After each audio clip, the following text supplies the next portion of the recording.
guiding you to become the hero of your own story.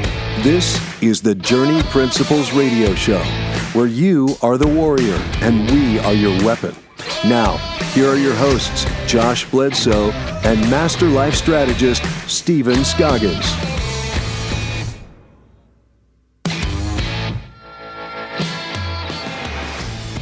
Welcome back, everyone, to the Journey Principles Radio Show. Man, I'm excited to introduce our guest today, mostly because if you can tell, I have a little bit of a head cold. So I promise you I will be speaking less and he will be speaking more. That was honestly the plan anyway, before he even showed up or before my head cold even showed up, because my guest today is someone I admire dear and near to my heart. I learn from him every time I'm around him. He's actually with us at the live event at Transform You Live, where he and I got the chance to facilitate a group together, and it was just so awesome watching him talk to the group, ask them questions, and really get them to unlock and break through using the Transform You material in that time. It was so cool. What we're going to talk about today is something that's near and dear to his heart because, I mean, he's gone through it. If you notice, a lot of our guests, they've gone through it. They've got a story to kind of back it up.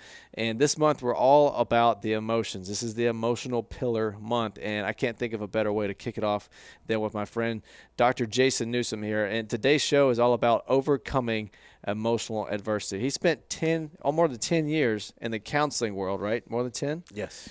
And then more than 20 years in the ministry world, where he's kind of seen it all just in that. But that's before his crazy story, and he's going to get into more of that as well. He's also a program developer at Ohio University, really in his counseling business. It's called Dayspring. It's up in West Virginia. He talks to everyone, individuals, couples, families, and convicted felons, which you'll find out in a moment that's a really, really big key to who he is and kind of why he serves. I like to view him as the guy that plays both sides of the field. He doesn't just play one side of the field and talk to the people who've gone through emotional trauma, although they do make a lot of his calendar.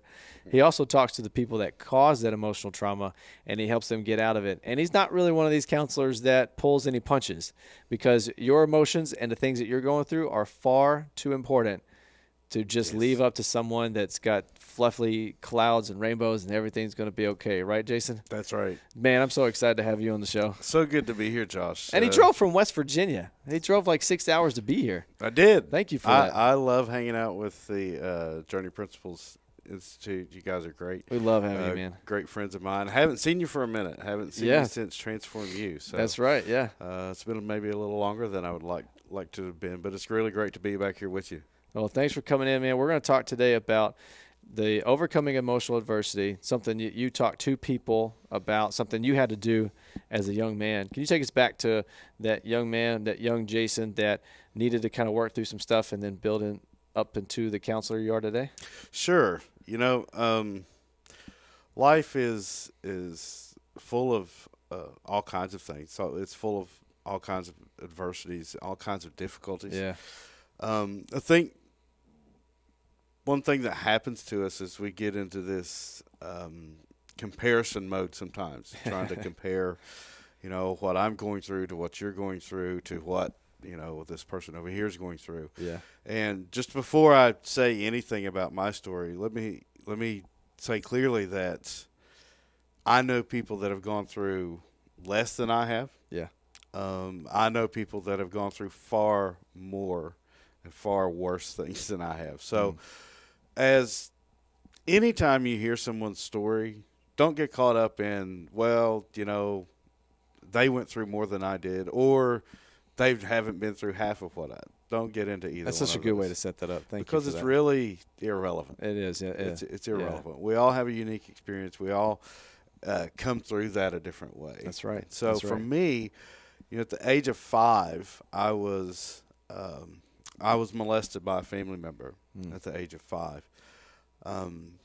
And there was a lot of overlap in different experiences because 4 other people sexually abused me over time. So from the period of age 5 to age 13, I was sexually abused by 5 different people. Dang. And so that's just what I grew up with. I didn't tell anyone about it until I was 16. And I told a family member, not my parents, by the way. I had the most awesome parents in the world. But I told a family member, and it didn't go so well. No. It just didn't go well. You know, the person said absolutely nothing to me. Literally didn't say a word, got up and walked out of the room. Oh, my gosh. Which kind of freaked me out. Yeah.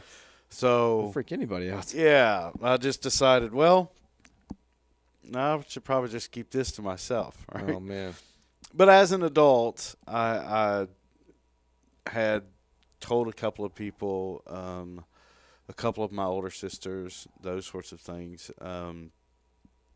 And I started to really recognize that, you know, this has impacted me in some way, even though I really didn't know what the connection was to sexual abuse. Yeah. You know, as you're going through things, it starts to become disconnected at some point.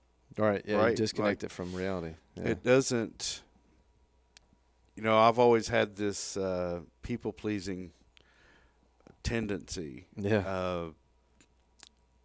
And I really never made the connection to sexual abuse for a while. It took me a while to get there. Yeah. But as I grew up, what I now understand is this idea was being implanted in my mind that when I was doing something for someone, I was treated well.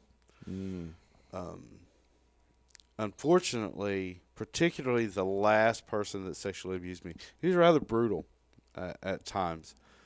There's a lot of force involved. I don't go into the gory details, but that also implanted something else. All right, so when I'm giving something to someone, then I'm treated well. Right. But when I don't, then I'm going to be hurt. Jeez. And You so had this ultimatum kind of created in your head. exactly. Gosh. And so that gets transformed over time, right? As an adult now, I'm not really worried about physical harm very much. No, I wouldn't put money on anybody trying to physically harm you. Yeah, I'm kind of okay with that, right? But the problem is that way of thinking still tends to permeate our lives, right? Yeah, it can kind of pop its ugly head up every so often. And so I became a huge people pleaser, just over the top, you know. If someone was upset with me, it might be a person that needed to be upset with me, you know. It would just tear me up. I really had a hard time handling that. And I worked in a hospital, Charleston Area Medical Center, as a young man, and at age 22, my brother died. He was 31 years old. He died from brain cancer. Wow, young. Well, that last guy that I was telling you about, he was my brother's best friend. Several years older than him. My brother was about 9 or 10 years older than me. So, you know, he was an adult while he was doing those things.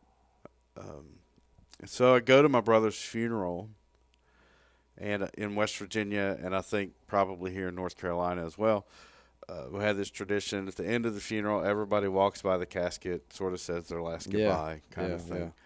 And so I did that, and I walked up to my brother's casket. You know, my brother's laying there dead. Yeah. And I turned to walk away from the casket, and I came face to face with this guy. What?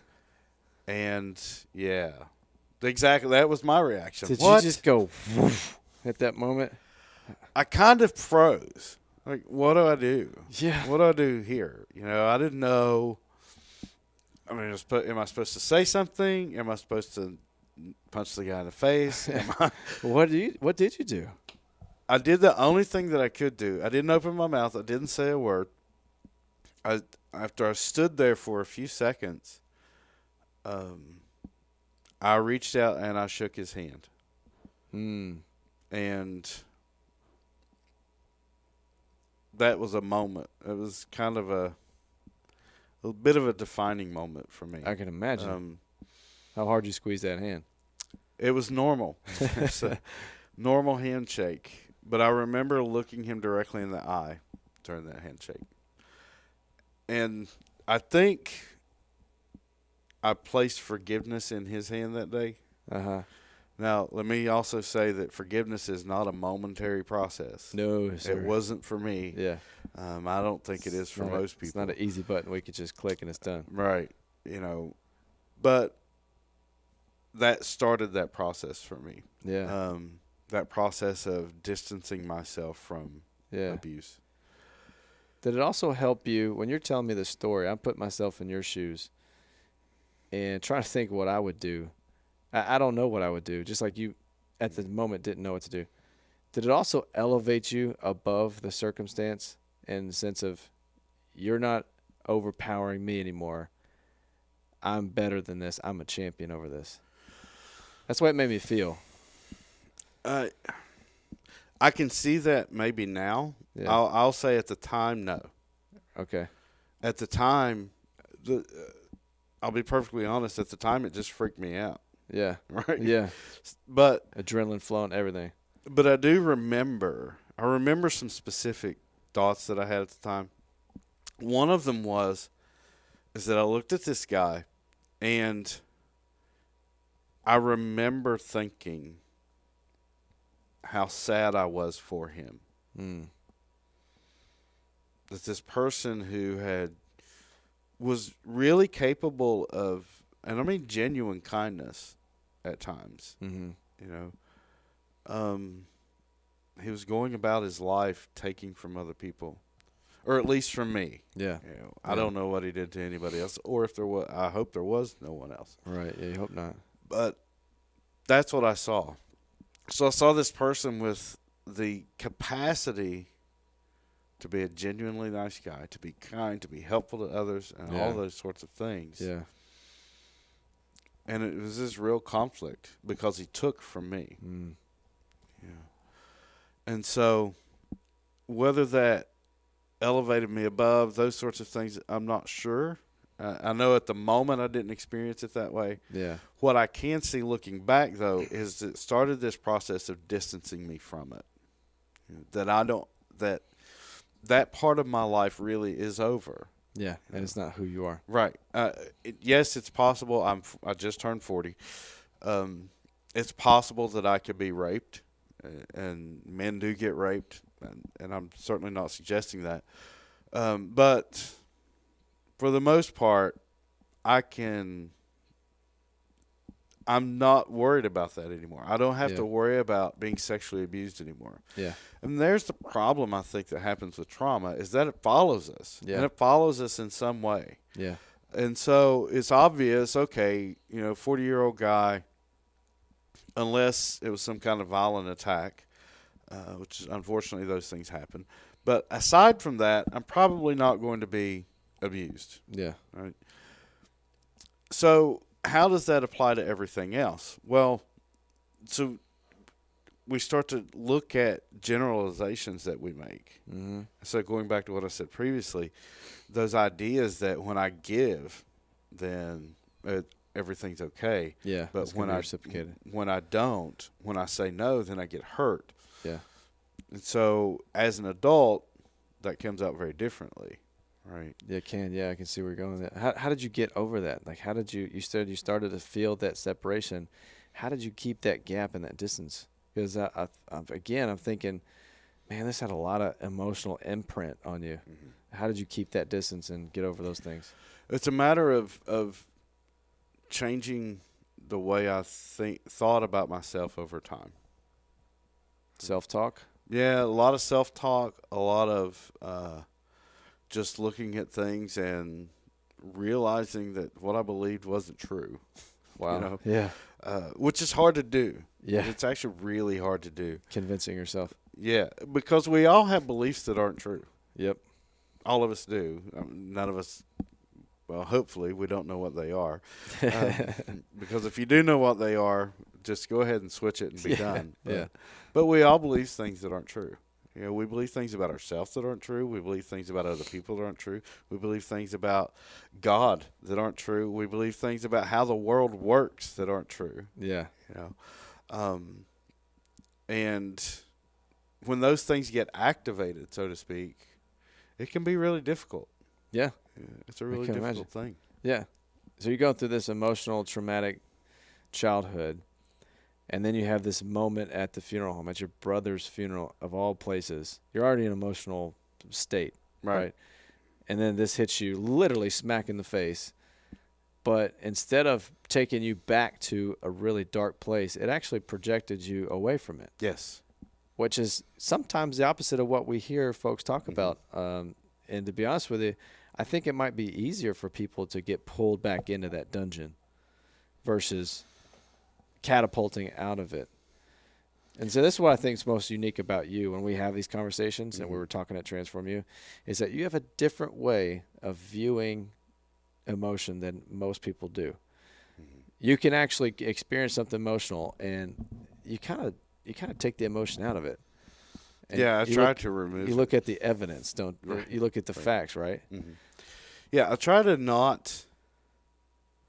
I'm not always successful. Yeah, but how do you do right? it though? Because every time we talk about, it, I need to do exactly what he's doing, and then I don't succeed. Yeah, the issue is, I really try to take emotion out of most things that I do. I'm not always successful in that. My wife will probably comment on this video, on this this show, and confirm that I'm not always successful in that. You know, my children will say the same thing. Yeah. Be nice. They will be. They love me anyway. Yeah. But I really try to take the emotion out of things because it's so unreliable. Yeah. My emotions are not truth. Now, they're my reality currently. Right. But it's not truth.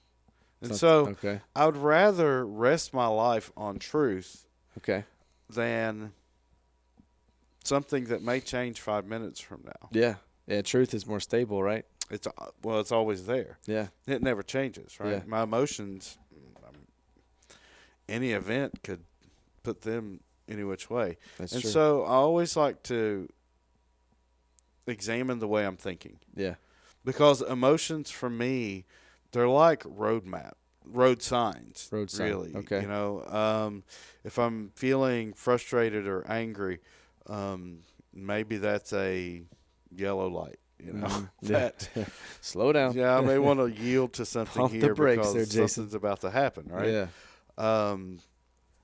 Or if I'm feeling way over the top, you know, it might be, you know, bridge out ahead. Yeah. And so those things are really important to me. So if I'm feeling sad, you know, well, what is that? You know, what thoughts are driving that? If I'm feeling excited, well, what thoughts are driving that? Right?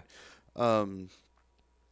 And the good ones, okay, well, let them go. You know, just experience it and go on. But those negative ones, and negative emotions aren't a bad thing, by the way. Yeah. They're actually a very important thing. If you didn't feel fear, for example,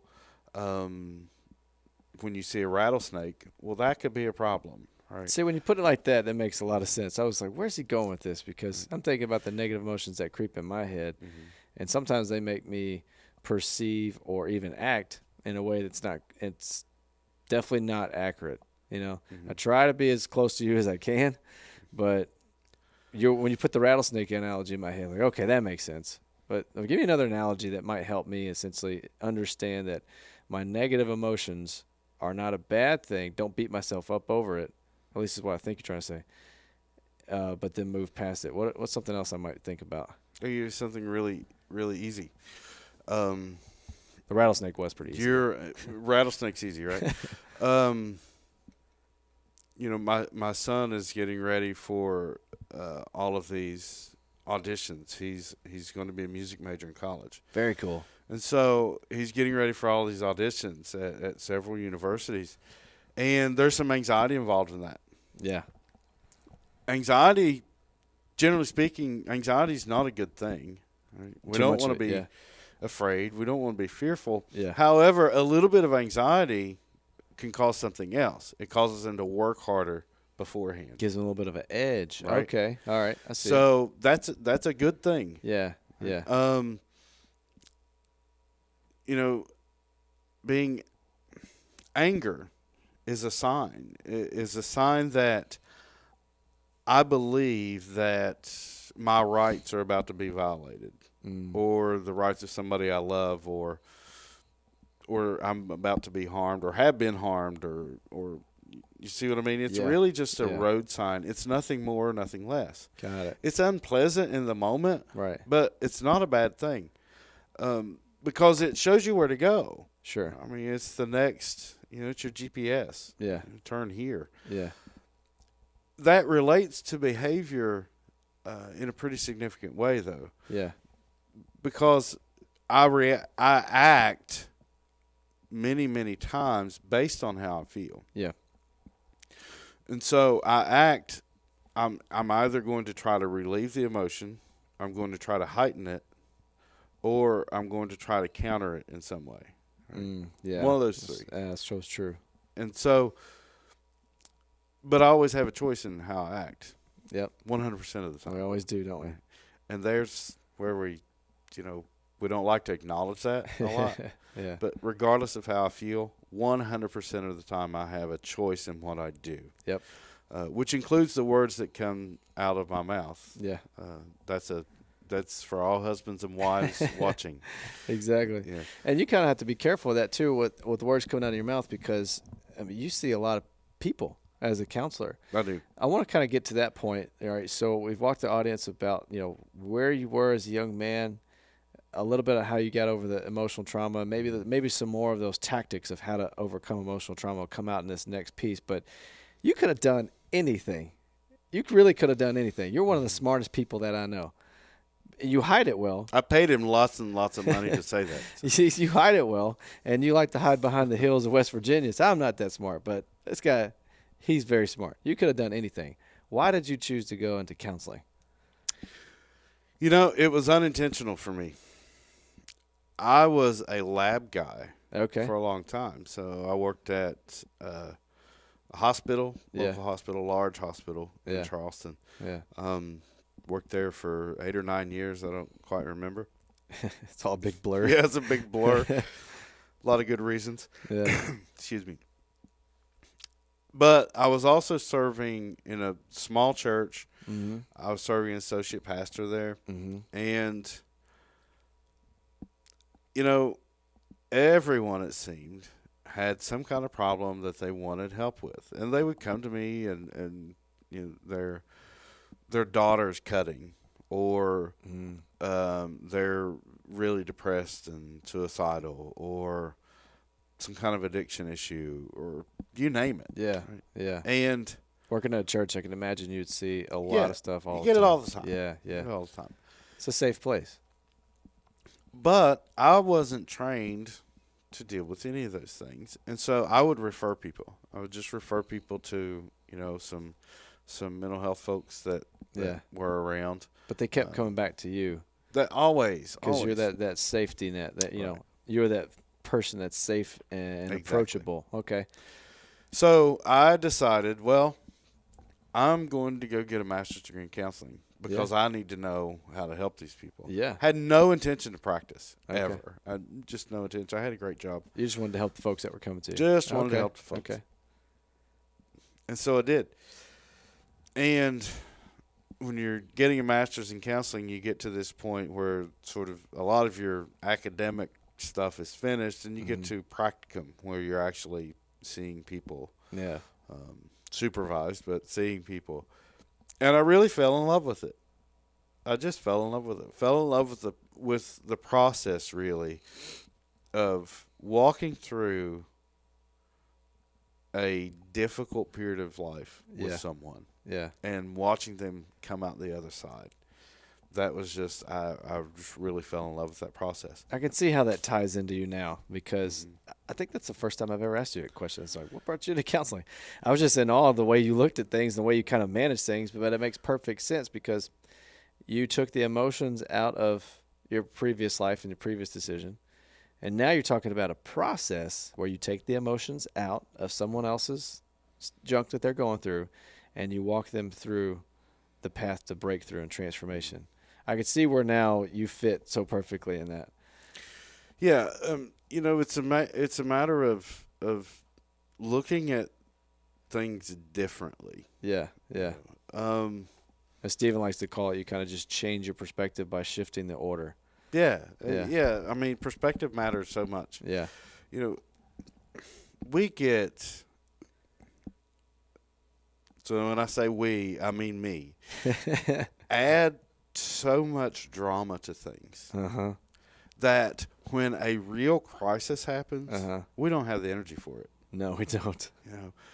Just because we like to take this bowl of life, and we do. We just add drama. When, look, most things aren't that important. Yeah. And I think there's another big thing for me is that, again, not always successful, but I really try to not spend my emotional, cognitive energy on things that don't matter. Yeah. And quite frankly, most things don't matter. Yeah, if we look at it, if we're honest with ourselves, there's a lot of stuff we do worry about that it's not going to really matter that much in the near future or even the distant future. Imagine what would happen. I'll take you back to something that happened to me. This was not too long ago, actually.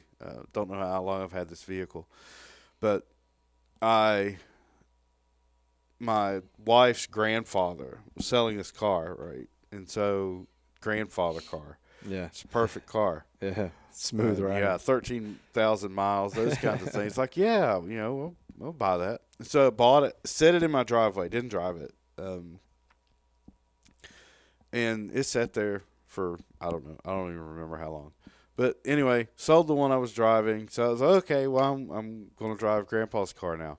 Yeah. So I started driving it on a Thursday evening. Monday, I got sideswiped out of nowhere. You had the car way longer than 4 days that you started to drive it. And so, the side of the car's crushed in. Jeez. Is it irritating? Yeah. Is it all that important? Not really. No one's hurt, of course. No one was hurt. So, yeah. This same car, I'm not even close to kidding. The car was in the shop 2 weeks. Okay. I get the car back. I got the car back on a Thursday. Love Thursdays. Yeah. Friday morning, I'm driving the car to work. Uh-huh. A flatbed truck I'm behind loses this piece of metal. What? I ran over it. Of course, busted the tire, broke the rim. Oh, my all that gosh. Stuff, right? Less than 24 hours later. Less than 24 hours Grandpa's after I got car it doesn't like to be driven. Right. That's what it comes down to. Is that car belongs in a driveway. Exactly. And so, I mean, it's funny, right? Yeah. But in the moment, we get these ideas in the moment. Like, see, nothing I ever do works out. Why does this always happen to me? Yeah. Those kinds of things. Yeah. So that's a good question because it's not a good question, but a lot of people ask that question. They ask it all the time. Yeah. Think about what would happen if you're in that moment. Now put yourself in my shoes in that moment. Yeah. Right. The second time you drove the car to work. I might have thrown the keys in the field next to the road. Right. What would happen? I mean, God forbid this happen. But what would happen if at that moment you're standing beside your car and you just changed the tire and you're all dirty and sweaty. Yeah. And by this point in time, you got to go buy some new clothes to even go to work, right? Yeah. Because I was actually way away from the office at the time. And you get a phone call that maybe your wife was hurt in a car accident, what would happen? You quickly stop thinking about your minuscule problem. Right. And Because something that was actually important took precedent. Yeah. And so why not just do that on the front end? Okay. Right. How we do that? Instead of waiting for that bad thing, Yeah. just do that on the front end. You know what? My relationship with God is important to me. Yeah. My family is important to me. Their happiness, their safety. Yep. My relationship with them is important to me. Yeah. My business is important to me. Yeah. Right? My finances and those sorts of things. Sure. My church is important to me. Yeah. There aren't. I mean, not a whole lot of. There room are for some other things, I guess. But you got your priorities set right though. Those are the big ones, right? Yeah. And so versus stewing over something like a busted tire. Or someone not complimenting me on a new, outfit or or even a new car or those sorts of things that we get caught up in. Because here's what the problem is. Yeah. When we go through trauma, our brain actually changes. Yeah, it does. And so there's part of the brain Yep. called the amygdala. I won't go into all the neuroscience there, but it gets activated, and it's kind of our alarm center of the brain. Okay. So if you think about when something traumatic happens, we pull the fire alarm. Okay. Yeah. And so everything calms down. We didn't die, and we're relatively back to normal. Yeah. The problem is we turned the fire alarm off, but we kept our hand on it. What do you mean by that? We kept our hand on it. We kept our hand on the fire alarm, and so now we're in this constant high alert state. Okay. And every little thing then Constantly causes on edge. us to pull Just a the knee-jerk fire reaction. alarm. Wow. Right, Okay. Which we get overly emotional. Yeah. And we tend to get extreme. Overly emotional because we're already there. Exactly. Like we're always in this heightened Yeah. state. Yeah. Like you put an image in my head of the fire alarm, but also like imagine like the fire hose. All the water's already there. All I gotta do is go eat and shoof, it's out. Right. That's the amount of emotion that could come out because we're already on edge. So you see a lot of people.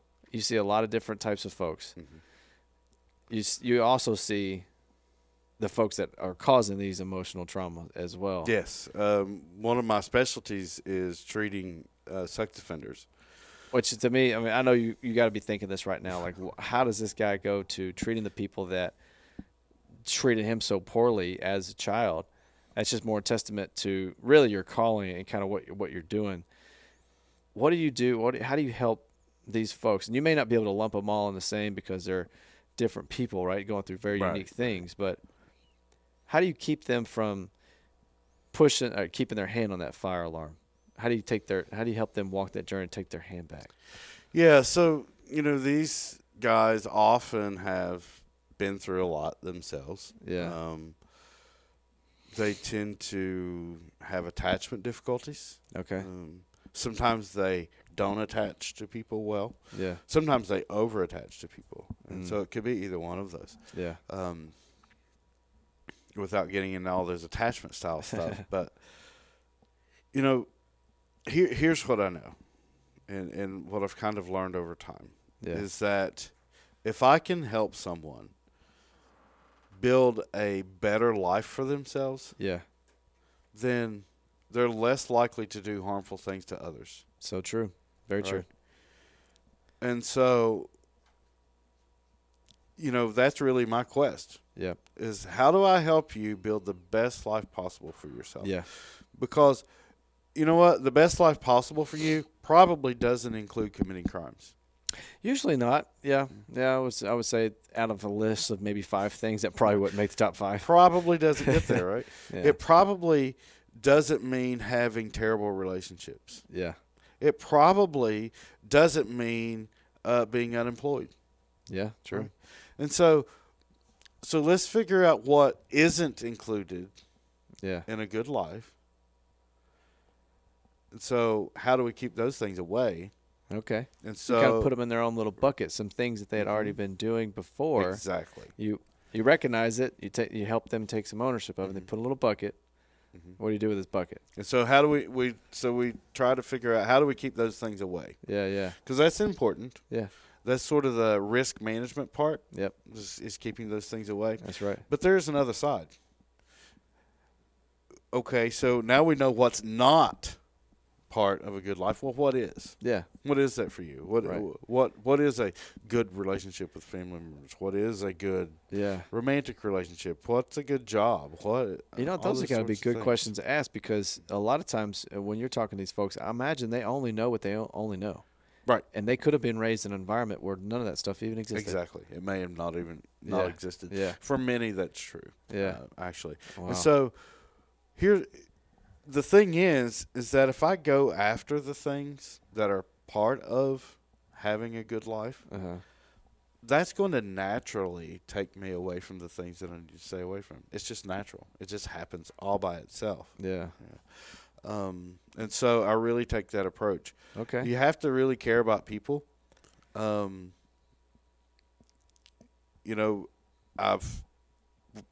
know a lot of professionals who do what I do. Yeah. And some of them, they try to fake it, and it's really you can see it like that, I'm sure. It's really obvious. Yeah. That's sad too, because you're dealing with someone's literally their life in their hands. Because emotional is not something you play with. It's like a match that's already almost lit. Wow. And so so changing all of those perspectives, changing those belief systems, that's really the crux of what I do. Yeah. Okay. If I had to put with every client, doesn't matter what their problem is, if I could put it all into one statement, I help people change the way they think. Help people just change the way they think. Because it's their thinking that got them in that place in the first spot, right? The first time. Right. And when we talk about emotional management, whether it be depression, anxiety, anger or fear or any of those things, it all starts in our beliefs. Yeah. There's a reason Proverbs 4:23, Solomon said, guard your heart with all diligence. Yeah. And he said, for out of it flows the springs of life. Yeah. Some translations say that a little bit differently. But what he was literally saying, the heart, when Solomon talks about the heart, he's talking about our mind, our thoughts, our belief systems. That's what he's really talking about. Stuff that we're dwelling on. Right. Okay. And he says, from that flows everything in your life. Everything in your life starts there. Yeah. And so every emotion we have, it starts in our thoughts. It's because we interpret something a certain way. Yeah. Right. Okay. And basically, the more we dwell on it, the more we don't deal with the negative things and put them in a bucket and put them aside, the more they're going to come out. Yeah, it becomes really easy. Yeah. That's why emotional outbursts are really easy. They're simple. Okay, see, now I'm good at it. Now I'm connecting all the dots. We brought it full circle. We're good at it. Yeah, we've already been thinking about it for X many days, whatever, even in some cases years. So it's a natural, easy thing for us to do. Yes. But what you're saying is all we need to do is change the way we think. And if we can't change the way we think, I'm going to say go find someone like my friend here, Dr. Jason Newsome.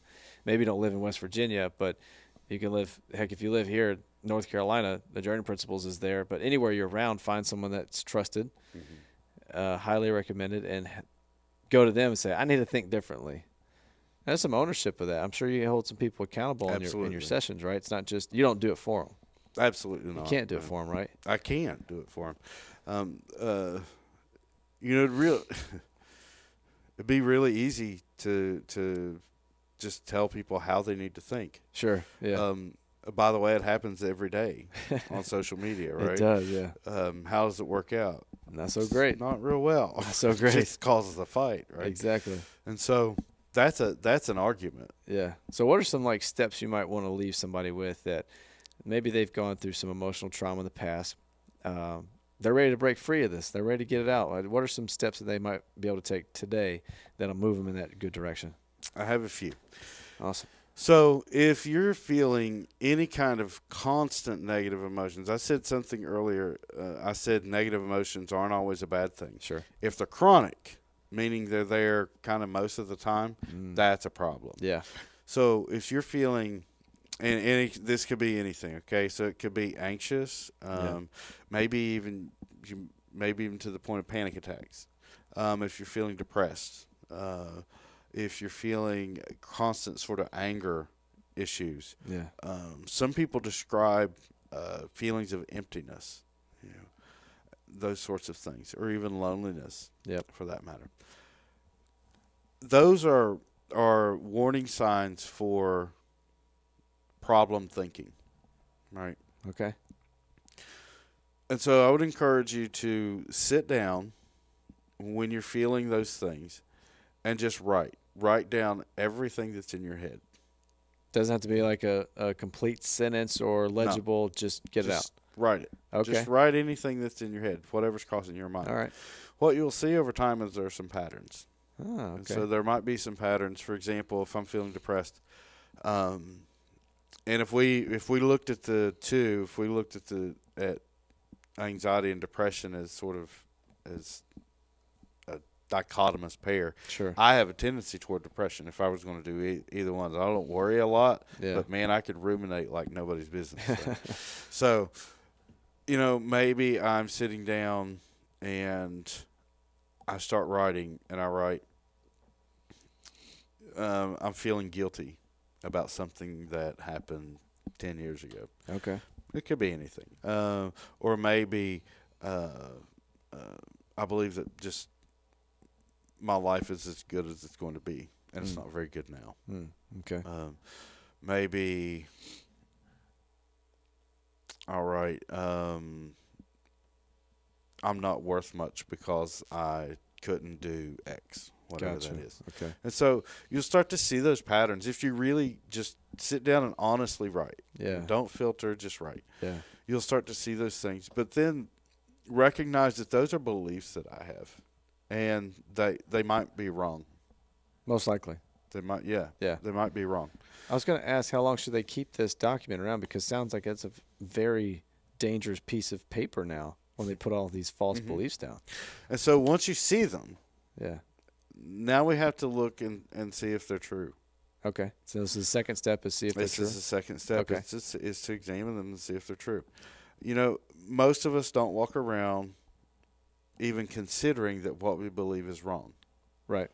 A belief, by definition, a belief is what I hold to be true. Yeah. And I don't really say very often, Josh, half of what I believe about myself is wrong. No, I don't say that. No. Because then we couldn't call it a belief. It'd just be a suggestion. Yeah, that's true. And so this belief, I have to look at evidence for it and against it. Okay. So let's take the Santa Claus thing. Okay. So Santa Claus. most people believed in Santa Claus when they were a kid, at least most Americans. Did you believe in Santa Claus when you were a kid? What if I still do? Is that we have other issues if you still do? Okay. I got your number here. Right. Just kidding. Yeah. Did you believe in Santa Claus? I did, yeah. Do you remember what the process was of you not believing in Santa Claus anymore? Gosh, like the moment where it changed for me? Honestly, I don't. You don't remember? No. I was thinking about this the other day of kids getting older, and then they transition from believing Santa Claus to not believing in Santa Claus. And I was like, what was that like? I don't remember ever just like ditching old St. Nick and saying, he's not real. I don't really remember. All right. So maybe I suppressed it. It was so traumatic. Maybe so. So at some point, though, you decided that magic wasn't real. Yeah. Right. Well, if you've seen our friend Chris Hannibal, he makes you question it for sure. That's for sure. You decided that flying reindeer probably weren't real. Yeah. Right. This whole thing of toys for enough kids all over the world in a sleigh is kind of jacked up, right? Yeah. So you, on your own, logically worked your way out of that. What happened was you looked at the evidence against it. Okay. And decided that you had to get rid of this belief because the evidence said it wasn't true. Gotcha. I have to do that with everything I believe. Yeah. And so if I believe, let's say, that I'm a failure, okay, well, what evidence is there for that? What evidence is there against that? So are you taking your emotional thoughts and your beliefs and you're literally putting them on trial? I'm putting them on trial. Wow. Absolutely. Okay. So and I'm just going to look at the evidence. The second step is figure out if it's true or false. Right. What's the next step? The next step is, if it's true, fine. Now, how are you going to change your life to make that not true? Because if it's true, then I have to behave differently. There's my solution if it's true. Okay. If it's true, I'm a failure. Let's just take that one. I'm a failure. Yeah. Although failure is not a person, it's an event. Exactly. So let me restate that. I fail at most things. Okay. If that were actually true, I need to change some things that I'm doing. Sure. It's a behavioral issue, right? Right. I need to practice more. I need to learn more. I need to try harder. Whatever, right? And some people might even just fail at one thing or two things, and they just blanket statement everything else. Like, Exactly. I fail at all this stuff. Exactly. So they even need to look at it, what you're doing. They even need to put that on trial. Exactly. All And right. that's more likely, right? Yeah. With the failing thing. Most people don't fail at most things. Yeah. So, Yeah. so that's probably not going to be true. But okay, so I fail at everything. Yeah. Well, it's not really. Yeah. Not true. You know, I probably didn't hit what I wanted to hit once, Sure. and I've applied that to everything. A process called we overgeneralize. Yeah. Right. Yeah, So we true. take this one thing and then we generalize it to everything. Well, that's not true. Yeah. And so once I go through this process of evidence, and now I figure out, okay, well, that's not true. Yep. So part 3 is to construct a new belief. So, well, what's an alternative to this? Because now I know I fail at everything. Well, now I know that's not true. Right. So, okay, well, what is true? What's a new belief to replace it? What is true? Well, reality is I'm not going to do everything perfectly. Yeah. Right. And some things I may absolutely, utterly fail at. Yeah. Right. Yeah. I may be terrible at some things. I promise you there are some things that I'm terrible at. You don't want me doing. Right? Yeah. And so I'm going to not accomplish some things. And that's okay. Yep. Because my worth isn't defined by that, or, you know, whatever it is Nice. that addresses your particular issue. Yeah. And so constructing that new belief, and then because it's not that simple, but I have to repeat that to myself constantly. I always have to remind myself. What about writing that down? Should they write that it down, too? put it on a note card, make it your screensaver on your computer. Keep it in front of you. Yeah, keep it. Put it on your lock screen on your phone, whatever. Yeah. Whatever It you sounds have so to do. simple, but I know the struggle that's going to come from this. Even me doing it personally, I know there's going to be struggle doing it. But they're simple steps. It's not a simple process. It's not a easy, start and finish, done. Now I'll feel better. But they're simple steps. I enjoy that a lot there. Thank you for that. And so how do people stay in touch with you? Because, I mean, you just educated them for a good 50 minutes there. How do they stay in touch with you? Sure. You can always visit my website, drjasonnewsome.com. Yeah, it's Newsome. Yep. .com. Also on social media, Facebook, .com/Dr. Jason Newsome. Everything's the same. Twitter is at Dr. Jason Newsome. Instagram at Dr. Jason Newsome. Yeah. I'm on LinkedIn. I don't have any idea what that profile name is. I actually have a lot of contacts on LinkedIn for some reason, but just look me up. I'm on there somewhere. And let's talk about the book. We only got Sure. like 2 more minutes, but let's talk about the book, The Finding Peace in an Imperfect World. I know this book. I've read it. It's from your heart, I can tell. And if you ever needed to ever talk to someone who knows about finding peace in an imperfect world, well, you just heard about how his world was imperfect coming up. And even today, you understand, like, it's an imperfect world, but you look at things factually, you evidence-based, you put your emotions on trial. Right. And so let's talk about the book in the next, 2 minutes. What's the premise of the book people can look for? Yeah, the premise of the book is it's really all about changing the way we see things and what we believe about things. Yeah. I believe that chaos and turmoil are almost always in our mind. Yeah. Because we're really good at it. And our beliefs are what causes the chaos. Yeah. You know, the Apostle Paul was the classic example of someone who he had devastating things happening all around him. He did. But he was at peace in his heart and his mind, you know. Yeah. And so this book talks about how do we get there. Oh, You know, it nice. challenges Yep. some myths that we have about even religious myths that we have as Christians, those sorts of things. And I really tried to include some mental health principles, but an equal amount of scriptural principles. Yeah. There goes that biblical evidence base principles. again. Yeah. And sort of marry those two things together. Finding Peace in an Imperfect World. It's available on Amazon.com, BarnesandNoble.com. Just anywhere. Just Google it. Just about anywhere. Yeah, you drop it in Google. Finding Peace in an Imperfect World. Folks, I hope this show helped you out tremendously. Every time I'm around Jason, it helps me out. He helps me find peace. And this book, like he said, is available everywhere you can find books. Go get a copy of that right now. Or if not right now, I know on your website, drjasonnewsome.com, he'll even sign a copy for you if you order through that way. So, I don't know, make a little personal touch with that. But please, please, please take these principles that he talked about, take these steps, apply them in your own life, and then go to the person that's closest to you that you know is struggling emotionally and can't really get out of that, and share it with them. Share this episode with them. We appreciate you guys stopping by this week. We'll see you guys next week on the Journey Principles Radio Show.